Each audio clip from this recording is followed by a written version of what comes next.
Muy buenas noches, soy Gonzalo Priale, esto es 4 a la N. Petroperú se ha convertido en una piedra en el zapato del Ministerio de Economía y Finanzas y una carga para todos los peruanos. La inversión en la nueva refinería de Talara se salió de control y su costo se incrementó de manera exponencial. Las pérdidas de Petroperú se acumulan y la empresa estatal requiere millonarios salvatajes periódicos. El mito de las empresas estatales estratégicas ha quedado evidenciado. Para analizar este tema crucial para la estabilidad fiscal del país, me acompañan esta noche Carlos Paredes Lanata, expresidente de Petroperú y socio fundador de Intelfin; José Mantilla, expresidente de Perú Petro; y Carlos Gallardo, gerente general del Instituto Peruano de Economía, IPE. Muy buenas noches a ustedes tres. ¿Cómo estás, Gonzalo? ¿Cómo estás? Bien, gracias. Comencemos. Carlos Gallardo, el informe del presidente de Petroperú sobre los resultados del primer trimestre de 2025, con pérdidas de 111 millones de dólares versus 183 millones perdidos en el mismo periodo hace un año, el incremento de su participación del mercado de combustibles de 25% a 20%, y un EBITDA positivo de solo 4 millones de dólares después de largo tiempo, reflejan una tendencia positiva que significa un cambio en la situación de la empresa. ¿Está saliendo del hoyo? Yo pienso que no. Creo que si fuese así, no estaríamos discutiendo que puede haber un próximo pedido de recursos financieros para un nuevo préstamo o alguna forma de asistencia desde el gobierno nacional, ¿no? que en los años ha sido pues a través de aportes de capital o garantías o préstamos directamente, ¿no? Creo que si fuese efectivamente ya la salida o la culminación de un proceso, si quieren, de malos o de magros resultados, no estaríamos pensando en esa o discutiendo esta posibilidad, ¿no?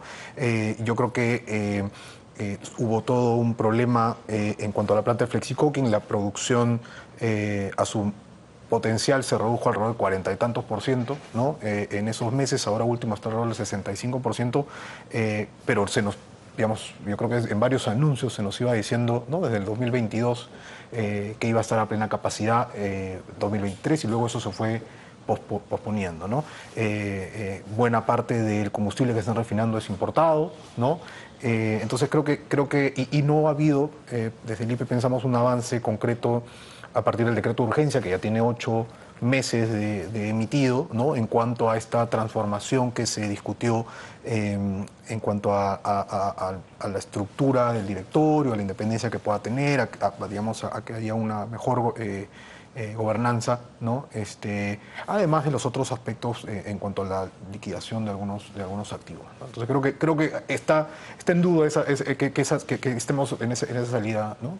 Claro, a lo largo del programa vamos a entrar en más detalle en algunos de los temas que has mencionado.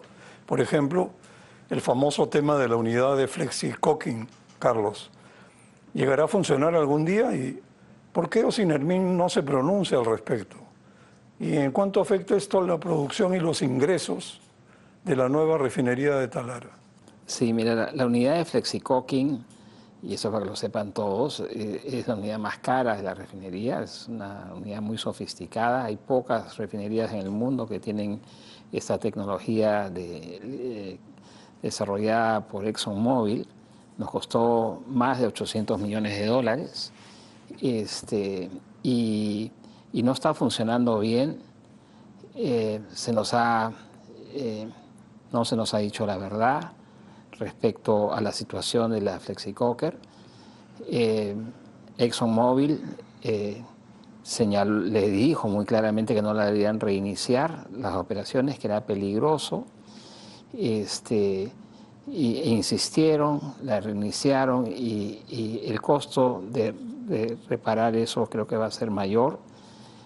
Ahora no está operando, y el problema con que no funcione esta unidad tan sofisticada es que ella permite transformar los residuales en combustibles de alto valor en el mercado, y eso te da un alto porcentaje del margen operativo de la refinería. sin la flexi-coker tienes que vender los residuales en el mercado. ¿Queda la mayor parte del margen? Una parte importante, no tengo el cálculo porque depende de los precios relativos, pero si tú vendes los residuales, ¿no? Y digamos 30%, 20% residuales, lo vendes por debajo del precio del crudo que tú compraste. Entonces, el margen de vender residuales es un margen negativo. Y esos sueños de que íbamos a tener márgenes de $15 por barril, márgenes de refino de $15 por barril, no se van a cumplir. Ese es el problema de la flexicoker. Pero el problema mayor, creo yo, es la falta de transparencia. Que nos digan a nosotros, a los peruanos, que somos los accionistas supuestamente de Petroperú, que la gerencia y el directorio de Petroperú nos digan que todo está bien, que no va a haber problema y que no voy a necesitar más apoyo financiero y que los márgenes van a ser márgenes que son imposibles de alcanzar. Entonces, me pregunto, cuando muy pronto vengan a pedir más dinero, si le vamos a dar esos recursos a la gente que nos ha mentido y a la gente que ha sido incapaz de operar bien la refinería y de reestructurar la empresa, que fue el requerimiento para darle el último salvataje. Entonces, yo creo que el gobierno tiene que ser claro, ¿no? O se aúna a la mentira generalizada, o toma el toro por las astas, cambia el directorio e introduce correcciones que son muy necesarias en Petroperú. José, Perú es un país con una fantástica riqueza minera y grandes yacimientos gasíferos por explotar. Con sinceridad, ¿somos un país petrolero? Tenemos mucho potencial, ¿sí? Sobre todo en la cuenca Marañón. Tenemos unos lotes que tienen mucho potencial de petróleo. Estamos hablando en estos momentos de crudo. Lo que a mí me parece es de que falta una decisión política y un soporte para que los operadores de esos lotes puedan ponerlos en valor. Ahí está involucrado, por ejemplo, Petroperú con el lote 64. Petroperú tiene el lote 64 desde el año 2013 y hasta este momento no se puede poner en valor. Acaban de hacer una licitación, para conseguir un operador. La verdad que no conozco bien las condiciones, pero ha sido un fracaso. Nadie se ha presentado y ahí también coincido con Carlos en la falta de transparencia. ¿Por qué? Porque los directivos, incluso 2 días antes de la fecha de la licitación, hablaban de que había un interés tremendo en esa licitación, donde estaban las petroleras de las más grandes del mundo interesadas en ese lote, y pasan 2 días, llega el día de la licitación y no hay ni un solo postor. Entonces, esos temas preocupan y sobre todo de que genera bulla en el inversionista, genera mucha bulla. Luego tenemos, por ejemplo, los lotes de Perenco que en estos momentos están en fuerza mayor, que tienen mucho potencial también, pero ahí lamentablemente ha faltado darle soporte al operador en temas de manejo de las comunidades. Luego hay otro ministerio que está tratando de declarar zonas cercanas a los lotes de áreas protegidas, de no contactados. Entonces, lógicamente, eso crea malestar en los operadores y les generan dudas de cuánto respaldo da el Estado para ese tipo de inversiones. Tenemos ahora el lote 192, que es un tema que está de moda, donde el operador que consiguió Petroperú realmente no pudo sacar adelante la operación por temas económico-financieros. La cosa es que se ha puesto en riesgo la continuidad de ese contrato y creo que en estos momentos está en suspenso porque hay una salida que se buscó de que Petroperú sea garante corporativo de la empresa operadora que ha sido la que ha fallado y que se ha retirado del lote. Y Perú Petro es en estos momentos quien tendrá que tomar la decisión para ver el destino de ese lote, ¿no? Carlos, el proyecto de la nueva refinería de Talara se estimaba al inicio en $1.300 millones. Siempre se dijo que, dado su avance, había que seguir adelante hasta concluirla. pese a los enormes sobrecostos que a lo largo de los años seguían acumulándose. ¿Cuánto cuesta hasta el momento la refinería? ¿Y tiene sentido económico seguir operando la pérdida y tapar sus huecos inútilmente? A ver, la última cifra que yo he visto, y Carlos podrá de repente dar la última cifra, es alrededor de los 5.600, he escuchado algo más de 6.000, de repente es parte de esa transparencia, también para conocer exactamente los montos que nos ha costado realmente. Pero creo que ya está en una fase en la que digamos, sería un error también como dejarlo ahí, ¿no? Funcionando, creo que funcionando mal, ¿no? Creo que en cualquier proceso ya de pensar en las soluciones para Petroperú, digamos, habría que asegurarse, ¿no? No solo de ordenar la casa, en esto que conversabas un rato sobre gobernanza, sobre los activos, sobre, si quieres, un poco como sacar la grasa, es de hacerlo atractivo también en cuanto a la refinería que ya está ahí, ¿no? Y que debería operar mejor, y entonces creo que deberá ser parte de la estrategia o del plan que se trabajó y que yo creo que estuvo detrás digamos, como idea fundamental detrás de este último decreto de urgencia, que se pudiese, ¿no es cierto?, poner a plena capacidad, a plena operación a esta refinería, ¿no? Entonces creo que ya estamos muy tarde como para decirlo, lo dejamos aquí, ¿no? Entonces creo que tenemos que también pensar en cómo hacemos que todo ande mejor, de forma tal que se haga, digamos, ya se empiecen a tomar los siguientes pasos en resolver el problema de Petroperú. La verdad me suena como wishful thinking con la misma gente que Es ha requisito hecho tanto indispensable, daño en ¿no? la empresa, Sí. vas ahora a tratar de reflotarla. Sería más que milagroso. Carlos, el presidente de Petroperú inauguró en Ica una nueva estación de servicio ejecutada en la modalidad de asociación público-privada, que según indica, junto a otras medidas, espera que contribuyan a alcanzar el 35% de participación en el mercado nacional de venta de combustibles. ¿Puede Petroperú realmente aumentar su participación de mercado con un grifo o varios grifos? No, mira, Petroperú tiene una Petrored, que es una red de más de 600 grifos que están asociados a Petroperú, que le compran los combustibles a Petroperú. Es un activo importante. El que hagas un grifo en forma de APP y consideres que eso es parte de la salvación de la empresa es casi que cómico, ¿no? Es trágico cómico. Muestra un total divorcio con la realidad y la emergencia de la empresa.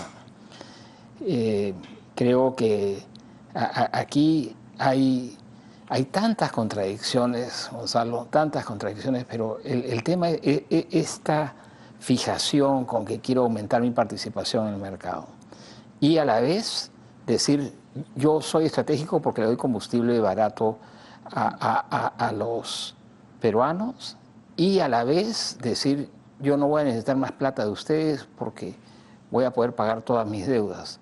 Pero entonces yo pago todas mis deudas, para eso tengo que generar márgenes, y para generar márgenes importantes tengo que cobrar bien por lo que produzco.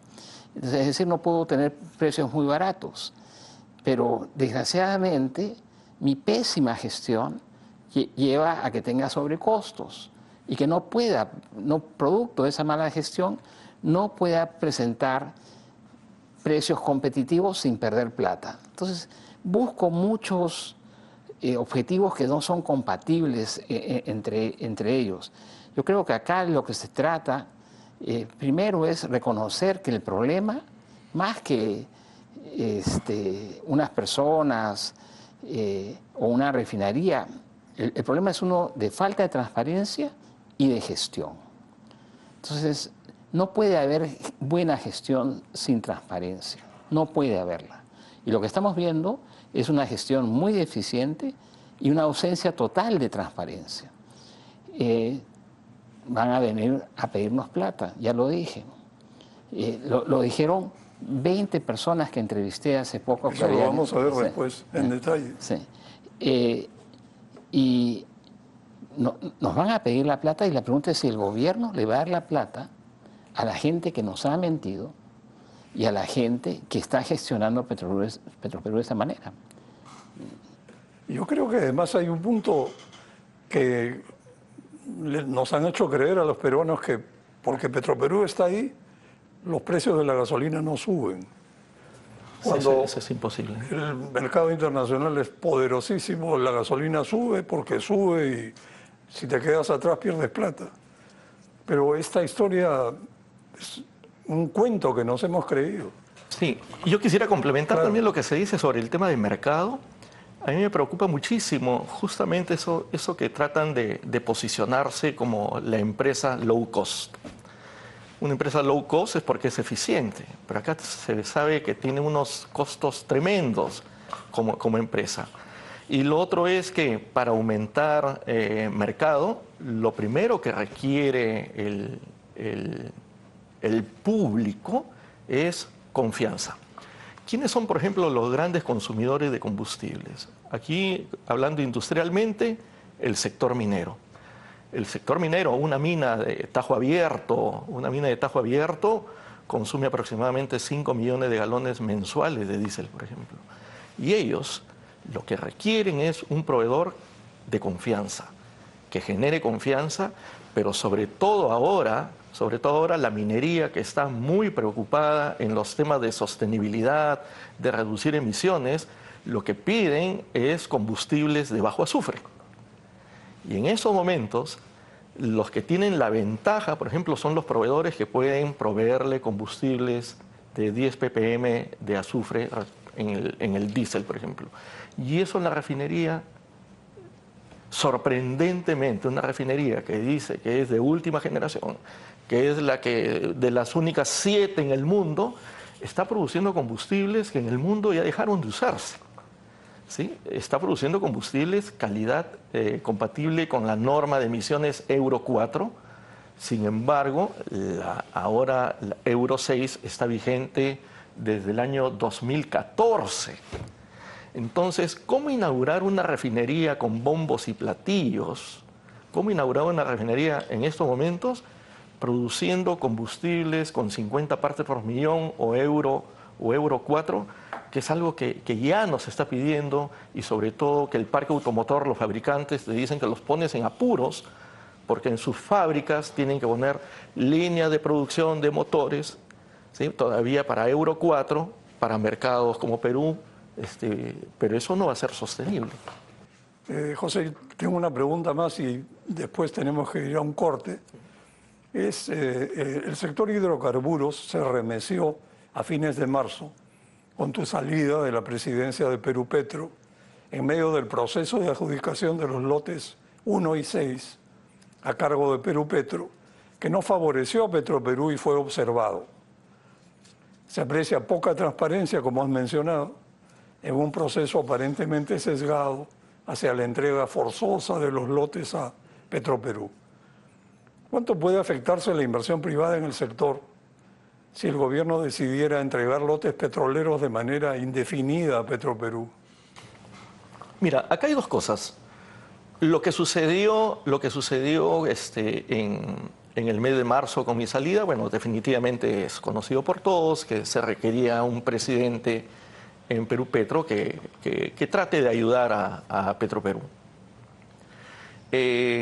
La gente de Petroperú, empezando de presidente, trató de desprestigiar el proceso, ¿sí?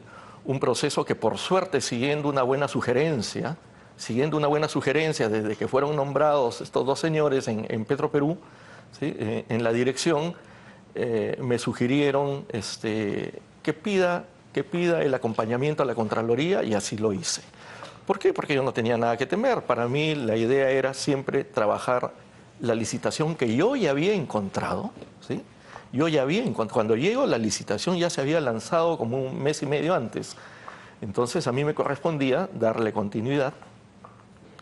Y cuando nombran a estos señores es que empieza el ruido de que querían los lotes, pero definitivamente yo estaba decidido por un tema de transparencia y cumplimiento de la ley, de que tenían que participar todos, y a todos se les iba a tratar o medir con la misma vara. Y así ha sido hasta ahora. entregaron las propuestas los distintos postores. Hubo una compañía que fue la ganadora y apostó por los lotes 1 y 6. Bueno, ya yo no estuve luego en el proceso de evaluación. No cumplieron, aparentemente no cumplían con todos los requisitos para que se le asignen los lotes, y nos acabamos de enterar de que ya entraron los segundos postores y al del lote número 6 ya le dieron el visto bueno una compañía americana, y va a continuar ellos con el proceso. Con el lote van a ser los nuevos operadores. El lote 1 me imagino que continúa todavía la evaluación, la calificación. Pero en tu pregunta, ¿cómo afecta? Definitivamente a mí me da mucha pena. A mí no me da pena haber salido, ¿eh? Sí, a mí no me da pena haber salido. Pero sí me da pena cómo maltrataron a Perú Petro. Sí me da pena cómo maltrataron a Perú Petro, porque siendo Perú Petro, yo siempre digo, Perú Petro es el proinversión de Oil and Gas. Entonces, una institución de ese tipo tiene que generar confianza. ¿Y cómo generas confianza? Con ética, con transparencia, cosa que así ven los inversionistas, que los procesos de Perú Petro son realmente transparentes y a todos se los va a tratar por igual. Eso puede haber, estoy seguro que generó dudas en algún momento. Esperemos de que lo que venga acá adelante con la nueva dirección den muestras de transparencia para tratar de recoger mayor inversión extranjera. Bueno, vamos a una pausa y volvemos.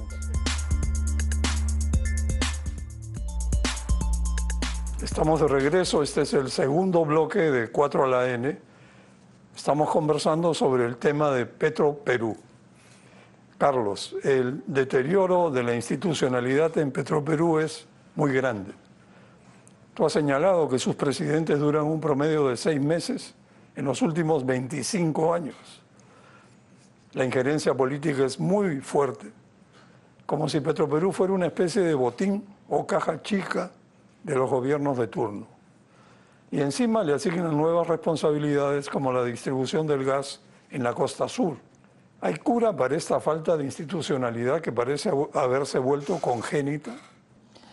Yo creo que sí. Yo creo que lo que muestra Petroperú es un ejemplo extremo de la tragedia de las empresas sin dueño, como yo las llamo, estas empresas estatales, donde no hay un dueño real que vigile la marcha de la empresa a través del directorio que nombra la Junta General de Accionistas.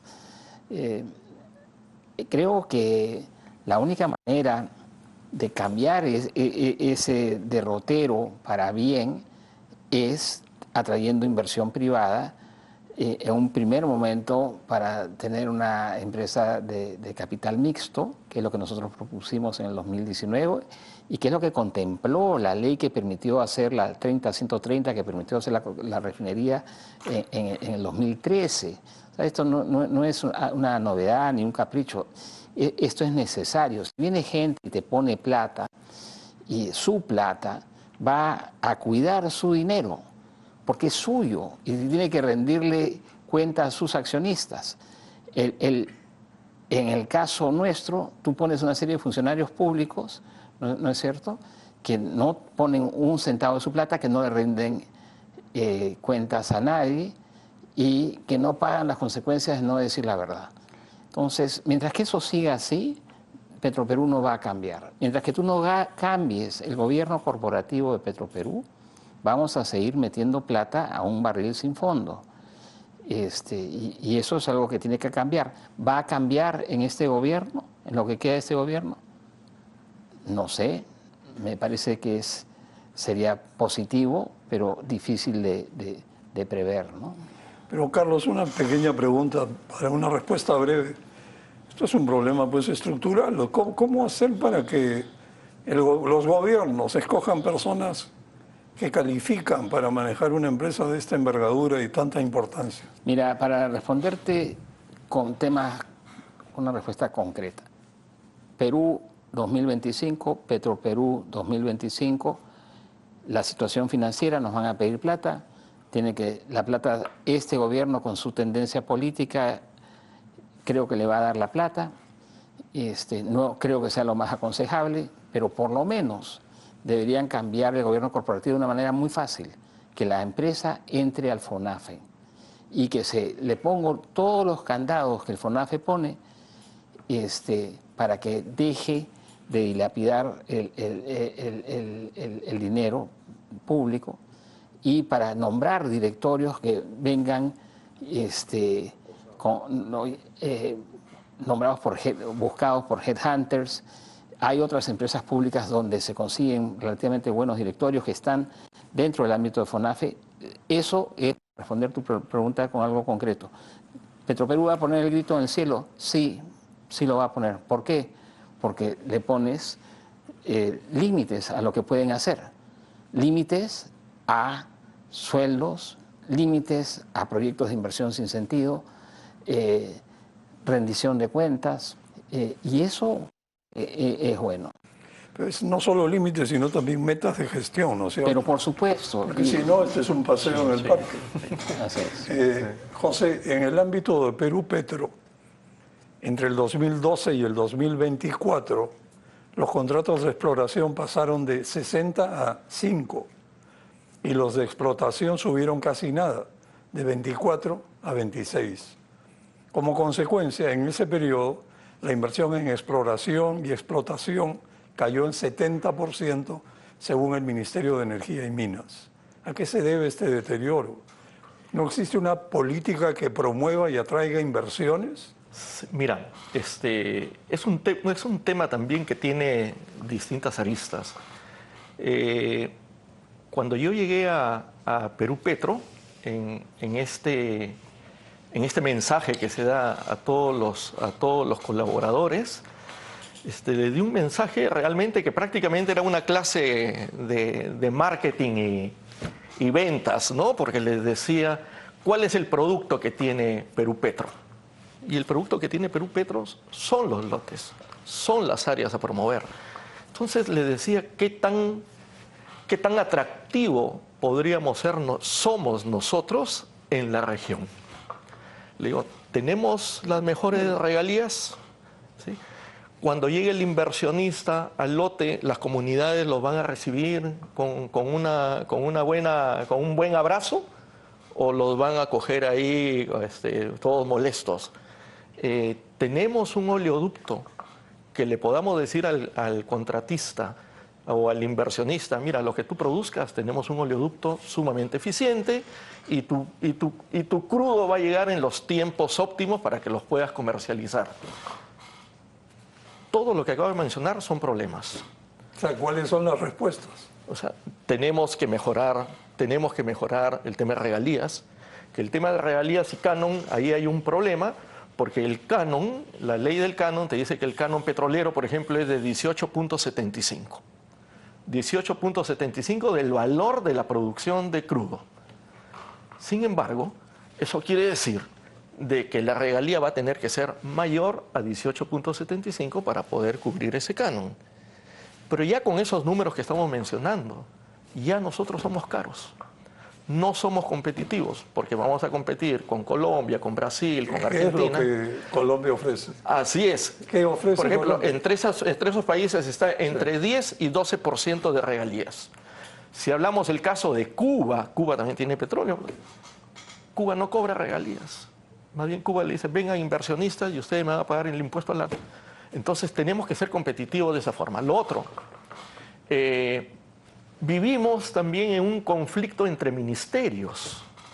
Mientras que el ministerio está propuesto, o el propósito es poner en valor lotes, hay otros ministerios, el Ministerio del Ambiente, el Ministerio de Cultura, que genera conflictos porque están tratando de poner zonas protegidas en áreas que tienen muchísimo potencial de producción, y eso realmente a los inversionistas, sobre todo a las majors, les causa terror. Ellos lo que menos quieren tener es problemas, conflictos sociales a raíz de las declaraciones de áreas protegidas. Entonces ahí tenemos problemas. En este caso, por ejemplo, tenemos a Anadarko en las costas frente a Trujillo, con los lotes Z61, 62, 63, ¿sí? De que hay muchas expectativas en buenos resultados, Pero ha habido un problema porque hace unos meses, un gran retraso, porque hace unos meses hubo una ONG que interpuso una demanda indicando de que estaba perjudicando a la pesca. Y tan solo se había hecho sísmica 3D.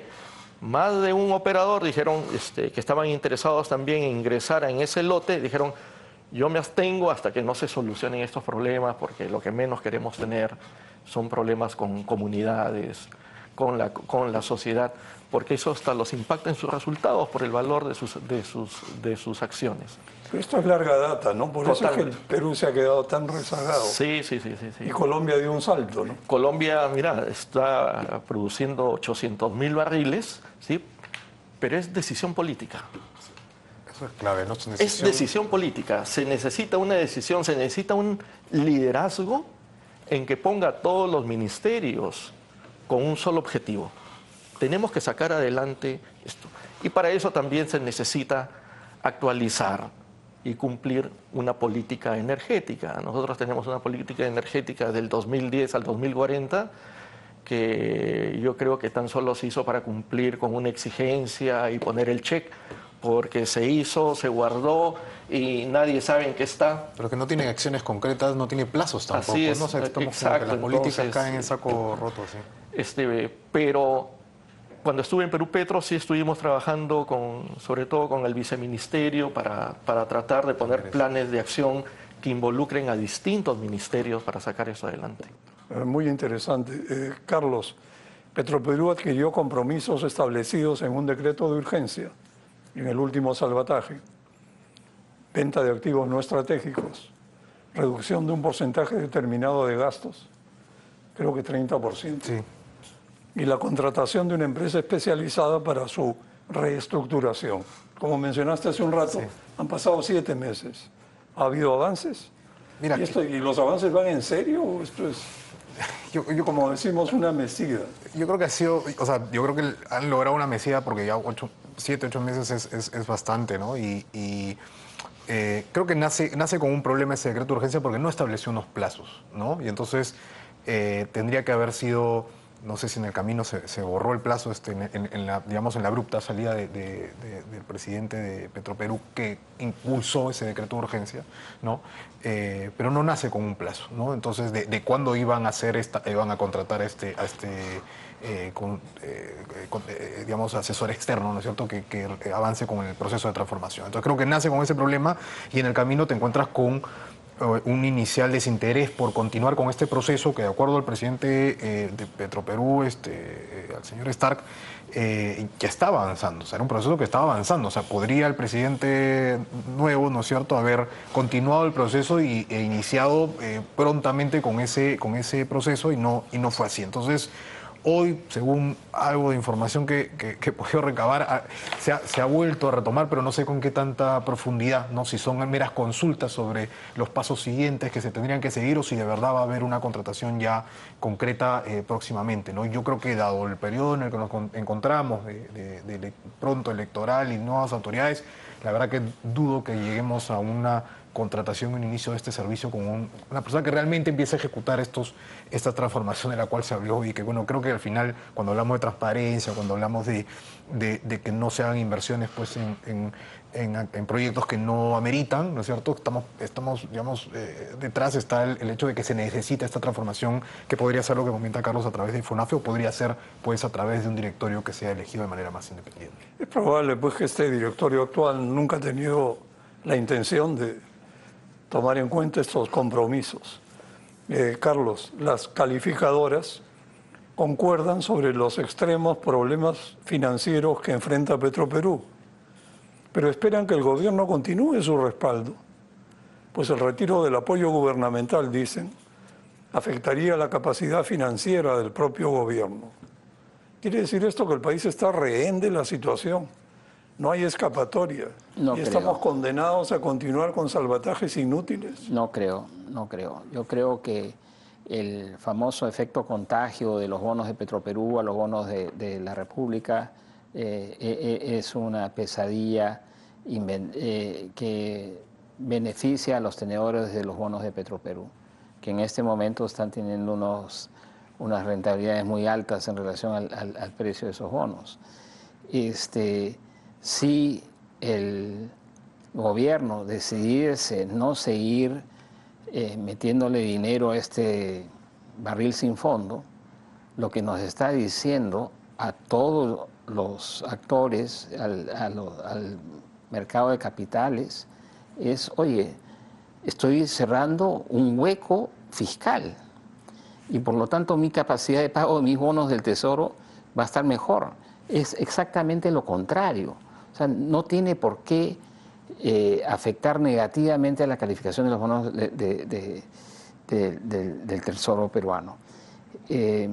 Eso es un cuento. Eso es un cuento. ¿Fake news? No es fake news, es un cuento con intención. La intención es, no se te ocurra dejar de darme el apoyo porque te vas a reventar tú. O sea, y nos vas a reventar a todos los peruanos y vas a poner en peligro el grado de inversión O sea, de la Perú. fuente de este cuento no son las calificadoras. No, las calificadoras te dicen eso y tienen... yo tengo muchas dudas sobre las calificadoras, ¿no es cierto? Las calificadoras jugaron un papel pues, muy triste en la crisis financiera internacional del 2008-2009, ¿no es cierto? Fueron todas las que les habían puesto unas calificaciones increíbles a una serie de instrumentos financieros que eran basura. Entonces, tengamos cuidado de alejarnos de la lógica económica, del sentido común de las cosas. Yo no necesito un calificador sentado en su escritorio en Nueva York para decirme qué es lo que hace bien a las finanzas públicas peruanas. Necesito un poquito de sentido común y agarrar el papel y lápiz, punto. José, Petroperú continúa en la búsqueda de socios operadores, como contaste, para los lotes 192, que fue abandonado por el operador, y también el lote 64, ambos en la selva. Pero ¿genera confianza tener a Petroperú como socio? Es difícil, ¿no? Es difícil tener por lo que nos has contado, sí, muy difícil. Es difícil tener a Petroperú como socio. Sobre todo ahorita se viene la licitación del 192. Vamos a ver... y no se presentan muchos interesados, ¿no? Vamos a ver... Bueno, lo que siguen diciendo la dirección de Petroperú es que hay muchas empresas internacionales de gran calibre interesadas. Y el problema que tiene la dirección, como ya se dijo acá en esta mesa, es falta de credibilidad, ¿no? Falta de credibilidad. Las cosas que ellos dicen realmente no se dan.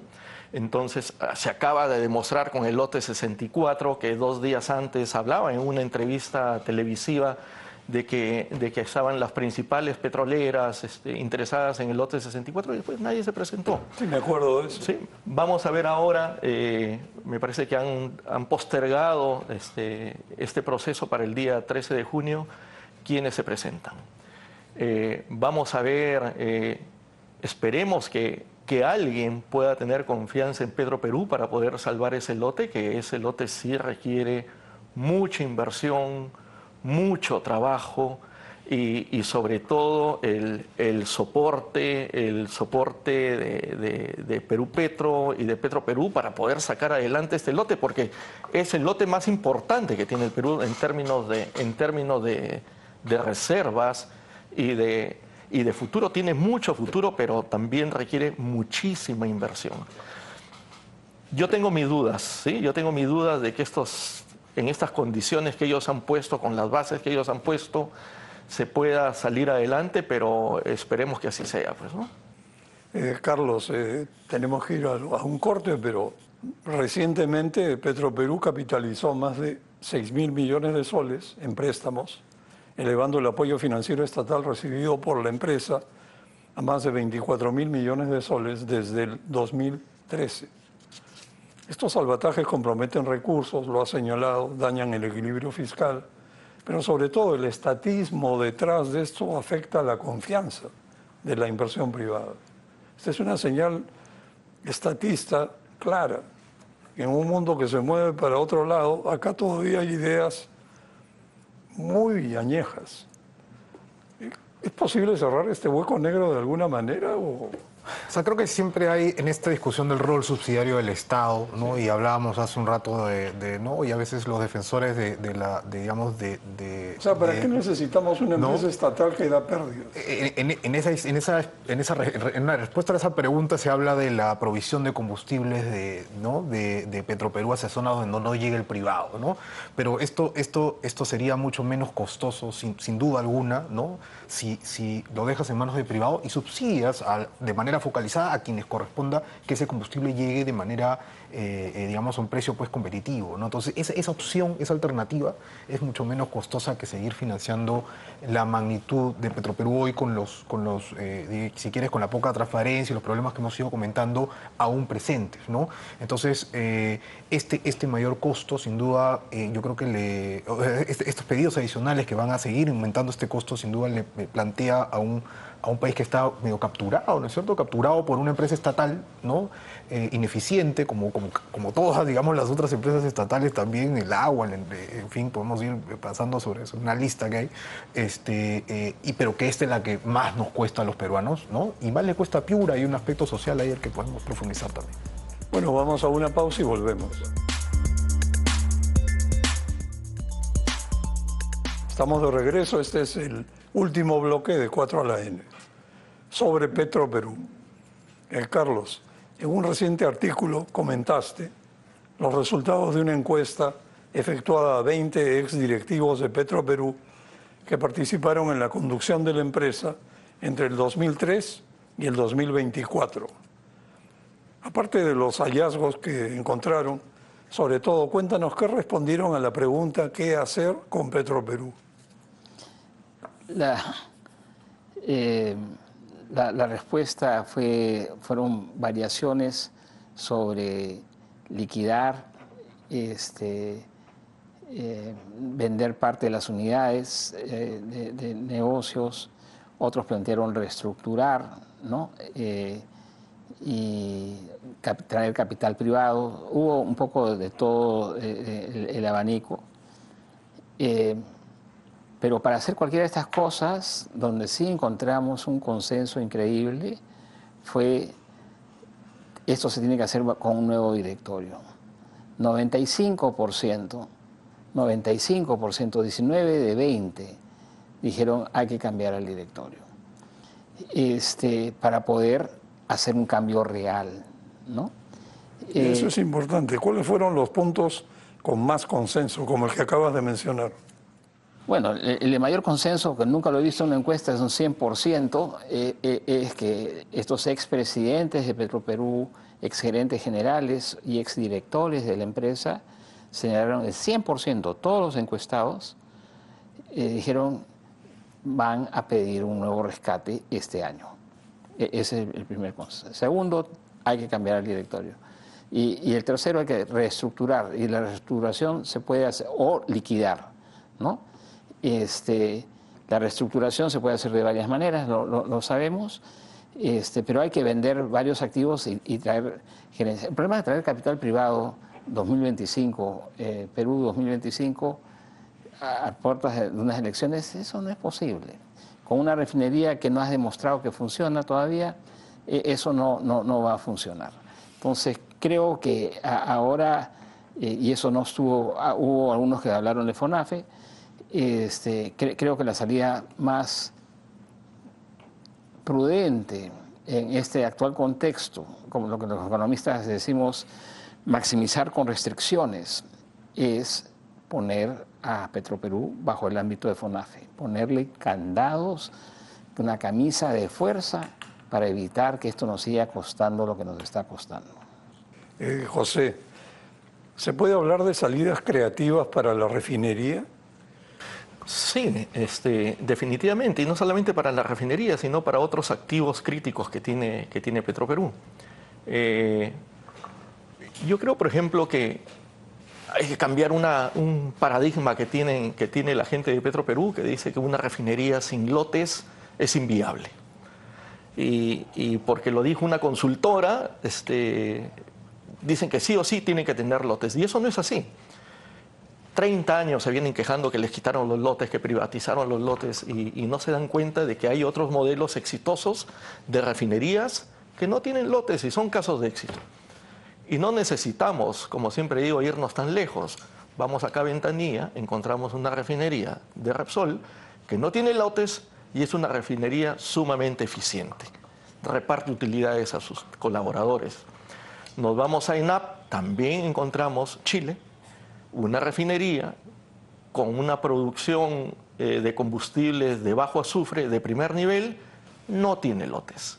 Nos vamos a Uruguay, estuve en Uruguay hace poco, en ANCAP, la compañía petrolera uruguaya, un país pequeño, pero tiene una refinería también pequeña, al tamaño del país, de primer nivel su refinería, que incluso tiene una planta de biocombustibles.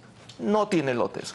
Entonces, hay que cambiar el modelo de pensamiento, ¿no? Tenemos que mirar entonces las refinerías o empresas que tienen refino sin tener lotes y casos de éxito.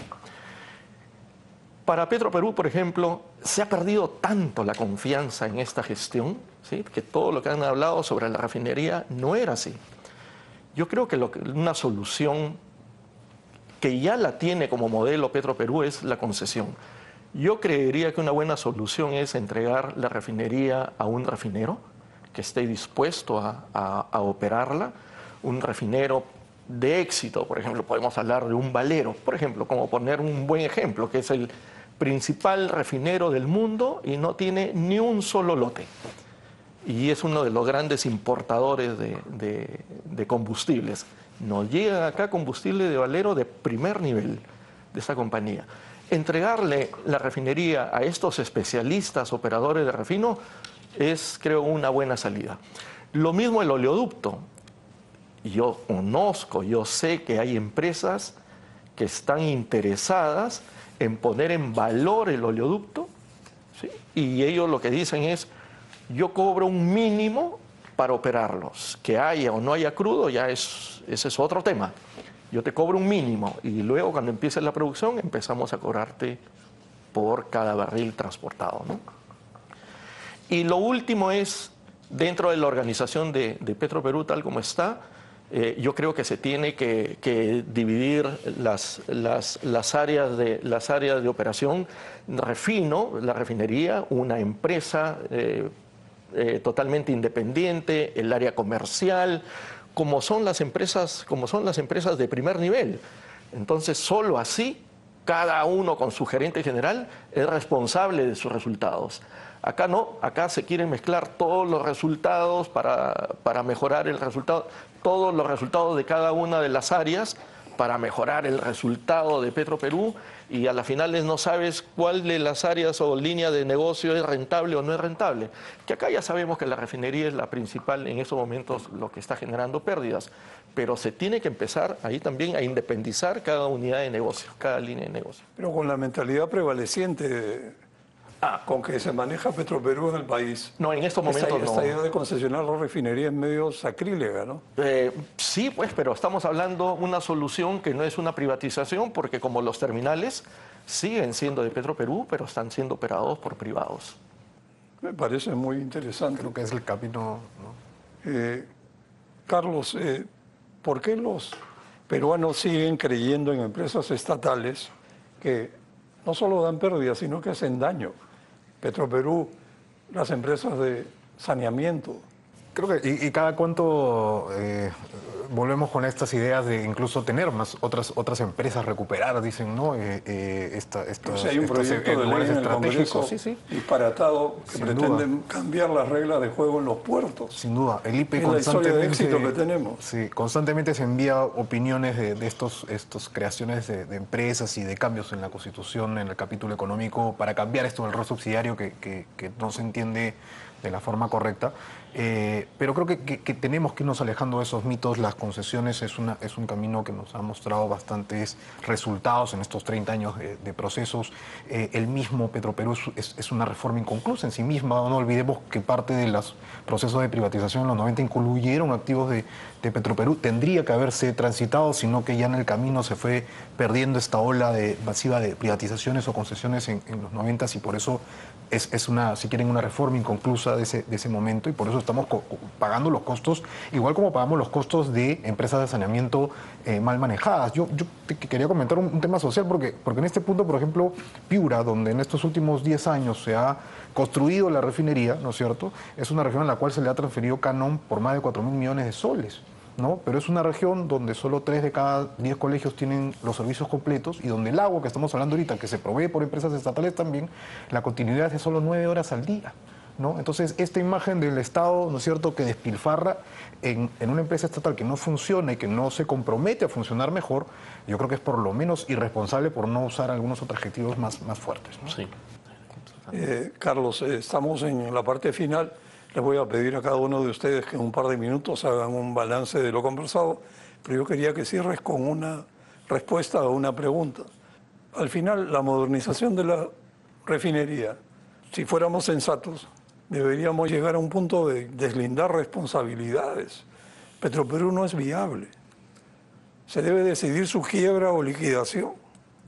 Sí, yo creo que la salida, lo que nos comentó Pepe hace unos minutos, de separar diferentes unidades de negocio y hacer concesiones, esto implica escindir bloques de activos y pasivos de Petroperú. Eso es la reestructuración, es una forma de reestructurar con la cual yo estoy de acuerdo.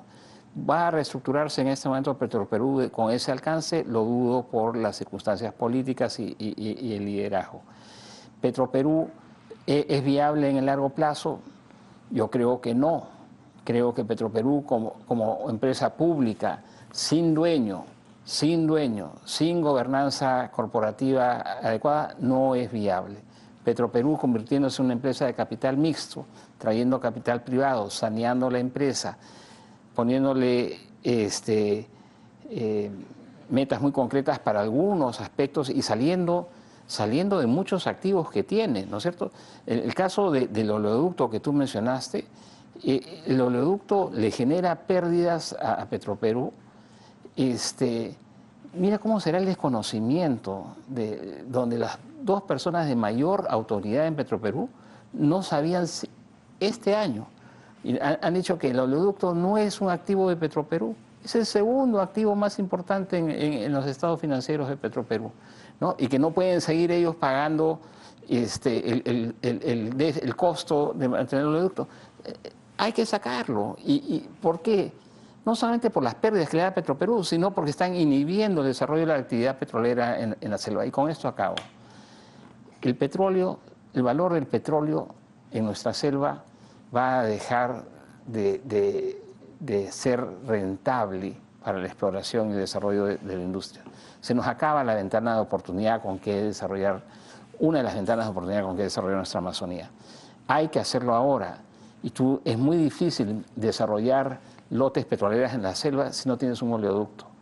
Y acá tienes el único oleoducto que tenemos en manos de gente que no sabe siquiera que está en sus activos. Y que lo único que hace es perder, según ellos, 128 millones de dólares al año con ese oleoducto. Es una barbaridad, ¿no? Pero tenemos que tener conciencia, creo, los peruanos, de los problemas que nos causan estas empresas, ¿no? Bueno, ahora estamos ya en el límite. Quedaría un minuto, por favor, José, para tus palabras finales. Perfecto. Yo creo que lo que se tiene que hacer en estos momentos es actualizar la política energética del Perú, ¿sí? Y en el capítulo de petróleo y gas, tener bien claro quiénes van a ser los jugadores.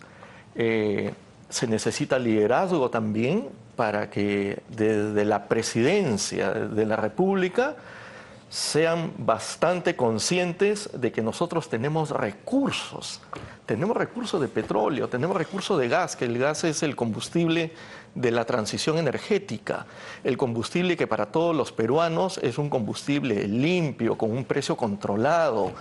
Tenemos que sacar esos recursos, pero lo único que tan solo se va a poder lograr si es que hay liderazgo alineando a todos los ministerios con un solo objetivo. Bueno, muy bien, ha sido muy grato conversar con ustedes. Les agradezco a los tres. Carlos Paredes, expresidente de Petroperú, José Mantilla, expresidente de Perú Petro, y Carlos Gallardo, gerente general del IPE. Muy buenas noches.